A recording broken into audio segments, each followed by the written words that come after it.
Assalamualaikum warahmatullahi wabarakatuh. Nama saya Ahmad Nur Asari Aini Rahim, NPM 2019 14500 851. Pengaruh disiplin kerja, komitmen dan lingkungan kerja terhadap kinerja karyawan pada PT Indomarko Prismatama. Latar belakang. Pada era pandemi COVID-19 saat ini, perilaku dan kegiatan banyak mengalami perubahan karena harus menyesuaikan situasi yang ada. Dari berbagai sektor mengalami imbasnya. Seperti dalam industri-industri, banyak perusahaan yang membatasi kegiatan karyawannya.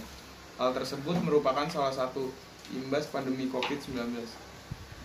Pemerintah mengharuskan perusahaan untuk melaksanakan kegiatan WFH atau work from home demi memutus rantai penyebaran COVID-19. Namun banyak juga perusahaan yang terpaksa memberhentikan karyawannya untuk tetap mempertahankan usahanya di masa pandemi COVID-19 ini. Dalam upaya peningkatan kinerja karyawan, perusahaan dapat melihat dari lingkungan kerja karena dengan mendapatkan lingkungan kerja yang aman, nyaman dan bersih, karyawan akan lebih bersemangat dan fokus dalam melakukan pekerjaan. Dan target yang sudah diberikan oleh pimpinan perusahaan, peraturan yang ditetapkan oleh PT Indomarko Prismatama yaitu meningkatkan kedisiplinan karyawannya dalam menyelesaikan pekerjaan yang sudah ditargetkan oleh perusahaan. Komitmen dalam melakukan pekerjaan serta memberikan lingkungan kerja yang aman dan nyaman untuk karyawannya. Dengan demikian hasil kerja yang dihasilkan karyawannya juga akan maksimal. Berdasarkan uraian di atas, maka penulis tertarik untuk melakukan penelitian dengan judul Pengaruh Disiplin Kerja, Komitmen, dan Lingkungan Kerja terhadap Kinerja Karyawan pada PT Indomarko Prismatama. Rumusan masalah. Adapun rumusan masalah yang diajukan penulis sebagai berikut. 1. Apakah disiplin kerja berpengaruh terhadap kinerja karyawan pada PT Indomarko Prismatama? Apakah komitmen berpengaruh terhadap kinerja karyawan pada PT Indomarko Prismatama? Yang ketiga, apakah lingkungan kerja berpengaruh terhadap kinerja karyawan pada PT Indomarko Prismatama? Apakah disiplin kerja, komitmen, dan lingkungan kerja berpengaruh terhadap kinerja karyawan pada PT Indomarko Prismatama? Tujuan penelitian. Berdasarkan rumusan masalah yang telah diajukan, maka tujuan dari penelitian ini sebagai berikut. 1. Untuk mengetahui disiplin kerja terhadap kinerja karyawan pada PT Indomarko Prismatama. Untuk mengetahui pengaruh komitmen terhadap kinerja karyawan. Yang ketiga, untuk mengetahui peraturan lingkungan kerja terhadap kinerja karyawan. Yang keempat, untuk mengetahui pengaruh disiplin kerja, komitmen, dan lingkungan kerja terhadap kinerja karyawan. Landasan teori. Tujuan tinjauan pustaka. Manajemen. Pengertian manajemen. Pada dasarnya manajemen merupakan ilmu dan seni yang terdiri atas perencanaan, perorganisasian, pengarahan, dan pengawasan terhadap kinerja organisasi dengan menggunakan sumber daya yang dimiliki untuk mencapai tujuan dan saran organisasi. Dan dapat juga didefinisikan sebagai suatu ilmu pengetahuan yang sistematis dan dapat memahami proses manusia saling bekerja sama untuk menghasilkan sesuatu yang bermanfaat bagi orang lain maupun masyarakat luas. Fungsi manajemen. Proses merupakan metode yang dilakukan untuk menangani suatu kegiatan. Menurut Terry dalam Amirullah, proses manajemen sebagai berikut. 1. Perencanaan atau planning. Yang kedua, pengorganisasian atau organisasi. Yang ketiga, pergerakan. Yang keempat, ada pengawasan. Unsur-unsur manajemen. Menurut Terry dalam Amirullah, untuk mencapai sebuah tujuan maka diperlukan beberapa unsur dari sebuah sarana manajemen yang sering dikenal dengan 6M, yaitu yang pertama manusia, yang kedua uang, yang ketiga bahan, yang keempat mesin, yang kelima metode dan cara kerja, yang keenam pasar atau sasaran kerja. Manajemen sumber daya manusia. Pengertian manajemen sumber daya manusia. Manajemen sumber daya manusia merupakan proses memberdayakan dan atau memaksimalkan anggota organisasi untuk mampu mencapai tujuan organisasi tersebut secara efektif dan efisien. Fungsi manajemen sumber daya manusia. Yang pertama, perencanaan atau planning. Yang kedua, pengorganisasian. Yang ketiga, pengarahan. Yang keempat, pengendalian. Fungsi operasional, pengadaan tenaga kerja. Yang kedua, pengembangan. Yang ketiga, kompensasi. Yang keempat, pengintegrasian. Yang kelima, pemeliharaan. Yang keenam, pemutusan hubungan kerja. Tujuan manajemen sumber daya manusia menurut Kaswe dalam Sutrisno bahwa terdapat beberapa tujuan manajemen sumber daya manusia sebagai berikut. Yang pertama, memberikan pertimbangan manajemen dan menjaga semua kebijakan tentang sumber daya manusia atau SDM. Yang kedua, mengimplementasikan dan menjaga semua kebijakan dan prosedur SDM. Yang ketiga, membantu dalam pengembangan arah dan strategi organisasi. Yang keempat, memberi dukungan dan kondisi tertentu yang dapat membantu manajemen lini dalam mencapai tujuan organisasi. Yang kelima, menangani berbagai krisis dan situasi sulit antara pekerja dan organisasi. Yang keenam, menyediakan media komunikasi antara pekerja dan organisasi. Yang ketujuh, memelihara standar organisasional dan nilai-nilai dalam manajemen sumber daya manusia atau SDM. Kinerja karyawan. Pengertian kinerja karyawan. Menurut Hasibuan bahwa kinerja merupakan hasil kerja yang telah dicapai seseorang dalam melaksanakan tugas-tugas yang dibebankan kepadanya, yang didasarkan atas kecakapan, pengalaman, dan kesungguhan serta waktu. Kinerja karyawan merupakan hasil kerja secara kualitas dan kuantitas yang dicapai seseorang.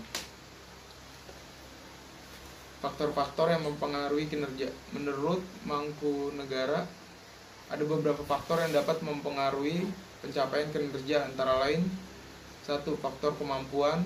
Yang kedua, faktor motivasi. Disiplin kerja. Pengertian disiplin kerja. Menurut Hasibuan yang menyatakan bahwa kedisiplinan adalah kesadaran dan kesediaan seseorang menaati semua peraturan yang berlaku.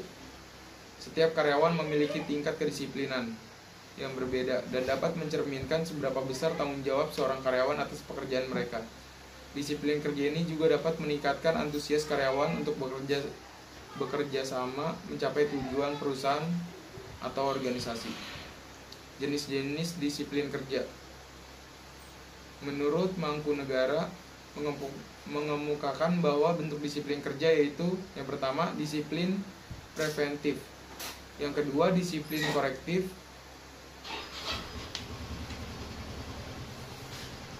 Komitmen. Pengertian komitmen. Menurut Windy dan Gunasti bahwa individu yang terpuaskan dengan pekerjaannya cenderung untuk memenuhi komitmen terhadap organisasi, sehingga dapat munculnya loyalitas pegawai terhadap organisasi, yang akhirnya dapat menyebabkan pegawai tersebut memiliki rasa ketergantungan dan tanggung jawab kepada perusahaan. Bentuk-bentuk komitmen.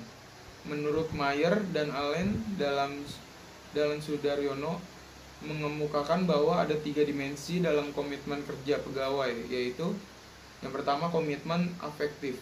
Yang kedua, komitmen kelanjutan. Yang ketiga, komitmen normatif. Lingkungan kerja. Pengertian komitmen. Menurut Kusrianto Bahri bahwa lingkungan kerja merupakan salah satu faktor yang sangat mempengaruhi kinerja seorang pegawai. Jenis lingkungan kerja. Lingkungan kerja terbagi menjadi 2 kelompok besar, yakni lingkungan fisik dan lingkungan non-fisik. Menurut Sadarmayanti dalam Saiful Bahri menyatakan bahwa jenis lingkungan kerja dapat dibagi menjadi: yang pertama, lingkungan kerja fisik. Yang kedua, lingkungan kerja non-fisik. Faktor-faktor yang mempengaruhi lingkungan kerja. Menurut Marwansyah, ada beberapa faktor yang dapat mempengaruhi lingkungan kerja, antara lain: yang pertama, lingkungan eksternal, dan yang kedua, lingkungan internal.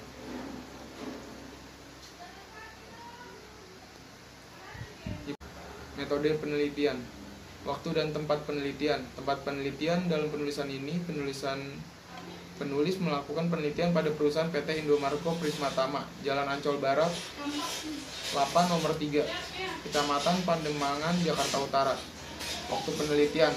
Adapun waktu penelitian yang dilakukan yaitu dari 29 Oktober 2021 sampai dengan 31 Oktober 2021. Jenis penelitian. Penelitian ini menggunakan metode deskriptif dengan pendekatan kuantitatif, di mana metode deskriptif digunakan untuk menjelaskan fenomena yang terjadi dalam penelitian, sedangkan metode kuantitatif digunakan untuk menjelaskan pengaruh pada variabel independen dan variabel dependen.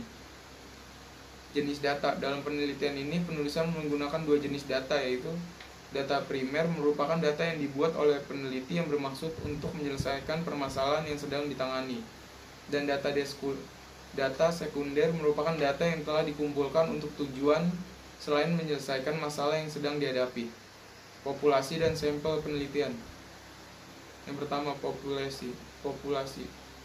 Populasi dalam penelitian ini adalah karyawan pada perusahaan karyawan PT Indomarko Prismatama yang berjumlah 500 orang karyawan. Sampel. Dalam penelitian ini, sampel yang diambil dari seluruh populasi sebanyak 500 orang karyawan pada perusahaan PT Indomarko Prismatama. Teknik pengumpulan data. Menurut Sugiono, teknik pengumpulan data yang dilakukan penulis harus sesuai dengan penyusunan penelitian sebagai berikut. Yang pertama, studi pusaka. Yang kedua, kuesioner. Yang ketiga, observasi. Yang keempat, wawancara atau interview. Definisi operasional variabel. Menurut Sugiono, bahwa variabel penelitian merupakan segala sesuatu yang dibentuk apa saja yang ditetapkan oleh peneliti untuk dipelajari, sehingga diperoleh informasi tentang hal tersebut. Kemudian ditarik kesimpulannya. Jenis variabel. Menurut Sugiono, jenis variabel ini terdapat hubungan antara satu variabel dengan variabel yang lain, sehingga dapat dibedakan menjadi dua variabel. Antara lain, yang pertama itu variabel independen, yang kedua variabel dependen. Operasi variabel. Operasi variabel diperlukan untuk menentukan jenis dan indikator variabel-variabel yang terkait. Dalam penelitian ini yang bertujuan untuk menentukan skala pengukuran dan masing-masing variabel, sehingga pengujian hipotesis.